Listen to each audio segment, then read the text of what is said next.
ये जो D5 जो है वो क्या यासी का अड्डा था? वो जो मालिक था D5 का, पंढेर, वो अपने लिए यूज़ करता था। वो उसके ऐसा नहीं प्रकाश में आया कि उसके अड्डा था, मतलब और भी लोग आते थे, ऐसा नहीं था, ऐसा प्रकाश में नहीं आया। हो सकता है वो, लेकिन हमारे प्रकाश में ऐसी बात नहीं है।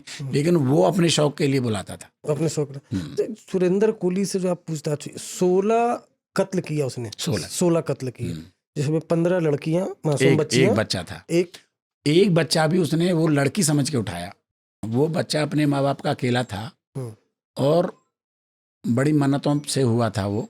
उसके माँ बाप ने तय किया था कि जब ये 5 साल का हो जाएगा तो देवी के मंदिर पे इसके बाल कटवाएंगे। इसलिए उसके बाल बड़े थे। वो 4-4.5 साल का बच्चा रहा होगा और वो जा रहा था तो इसने लड़की समझ के बुला लिया था, उठा लिया था।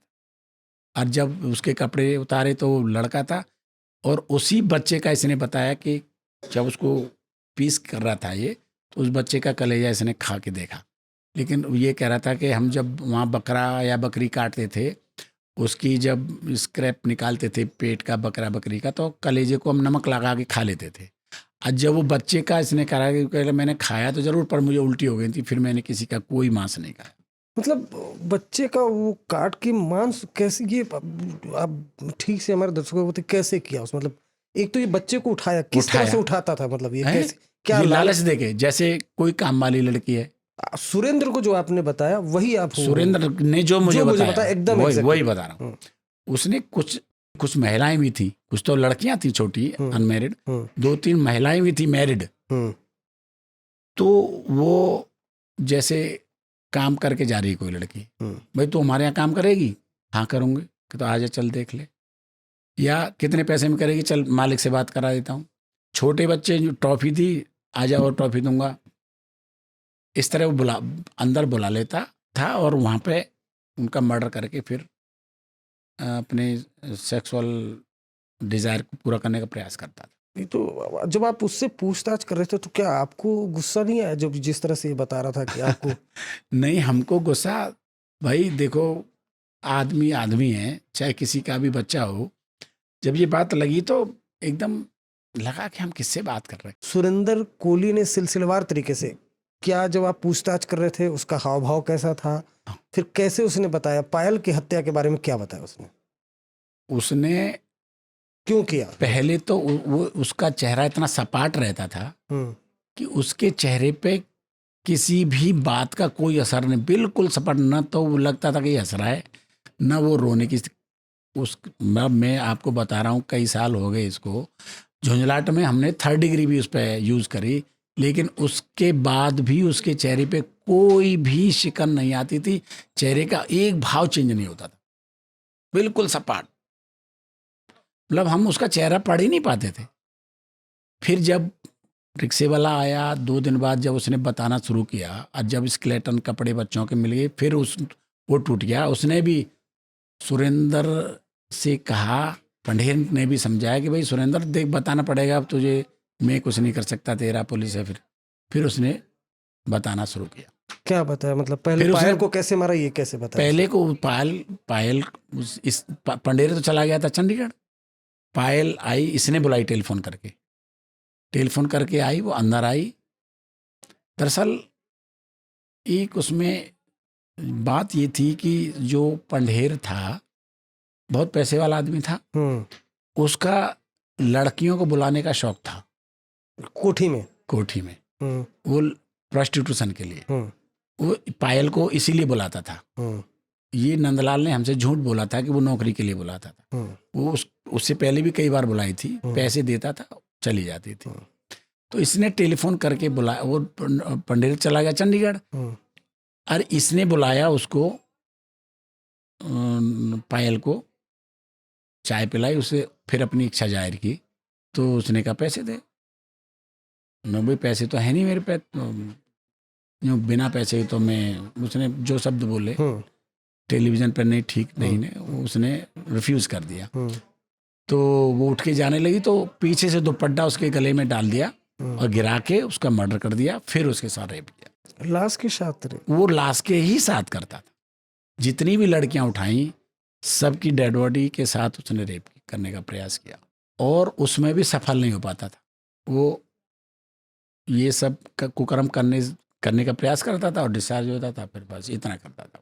पायल की हत्या के बारे में बताया। हाँ, उसके पायल बाद फिर तो उसने सब डेट मतलब सबसे पहले से और 16वें बच्चे तक सब बताया कि पहले नहीं, मैंने तो वो पायल का जब खुलासा हो गया तो वो बताया कि कंकाल कोठी के पीछे है। नहीं, कंकाल नहीं, उसकी सैंडल, उसके कपड़े और उसका पर्स और उसकी डेड बॉडी तो उसने बताया कि नाले में फेंक दी मैंने।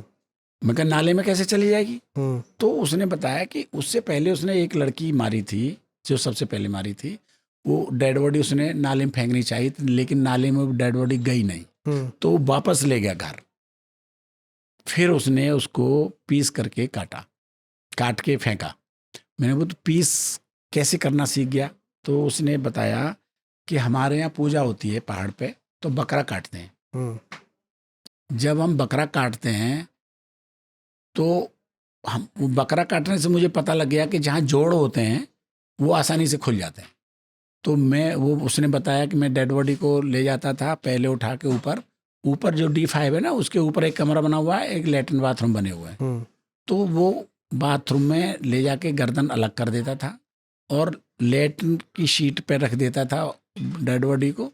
उसका पूरा खून जब बह जाता था तब उसको वो पीस करता था। पेट फाड़ के, रीढ़ की हड्डी काट के, नीचे का हिस्सा अलग, ये रिब्स को प्रेशर करके तोड़ देता था और फिर पन्नी में भर के ये यहाँ से खोल देता था, कंधों पे से और घुटनों पे से, उनके अलग अलग पीस करके फिर पन्नी भर के नाले में फेंक देता था।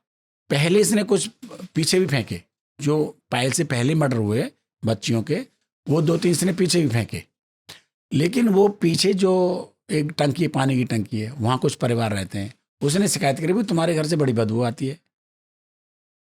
बगल में कोई रहते हैं, डॉक्टर हैं क्या हैं, उनके नौकर ने कहा भाई तेरे यहाँ से बड़ी बदबू आती है। जो इनके यहाँ काम वाली आती थी उसने भी कहा भाई बड़ी बदबू आ रही है मकान में, तो इसने पीछे फेंकना बंद कर दिया। तो वो स्केलेटन मिले, स्कल्प मिली, एक दो तीन जो मिली, बाकी इसने फिर सब नाले में फेंकना शुरू किया काट। ये जो सुरेंद्र कोली है, ये सुरेंद्र कोली जानवर कैसे बना, हैवान कैसे बना? क्योंकि आपने पूछताछ की। हाँ, वो विस्तृत पूछताछ में बताता हूँ, जिसके बारे में आप बाद में उसका नाम लीजिएगा, जैसे सुरेंद्र है या सुरेंद्र। हाँ, सुरेंद्र शायद 2003 या 4 में पहाड़ से आया था। उसका बहनोई यहाँ रहता था, एक ब्रिगेडियर बधावन थे, उनके यहाँ नौकरी करता था। ये तो अपनी बहन बहनोई के यहाँ आया। इसके बहनोई ने ब्रिगेडियर बधावन के यहाँ ही काम किया शायद इसने पहले आके। उसके बाद एक कर्नल गुलाठी थे, उनके यहाँ काम किया, 4-5 साल ब्रिगेडियर साहब के यहाँ काम किया, फिर कर्नल साहब के यहाँ काम किया। कर्नल साहब के यहाँ ये शायद 1 साल रहा, फिर चला गया, तो फिर उन्होंने दूसरा आदमी रख लिया। जब लौट के आया तो कुछ दिन इसने किसी ढाबी पे अशोकनगर में बर्तन वर्तन साफ किए, इधर उधर काम किया। फिर एक मेजर थे सोहन सिंह शायद नाम था उनका, उनके यहाँ भी काम किया। हमने उनसे भी उनसे जानकारी करी भाई कि ऐसा आदमी आपके यहाँ 4-5 साल काम किया, किसी ने 1 साल काम किया, किसी कुछ दिन। सोहन सिंह से के बारे में उसने बताया था कि वो मुझे तनख्वाह कम देते तो मैं जल्दी छोड़ देता उनके यहाँ। लेकिन तीनों ये हमारे जब मिलिट्री के अधिकारियों ने बताया कि वो तो बहुत अच्छा आदमी है, सुरेंद्र कोहली तो ऐसा कर ही नहीं सकता।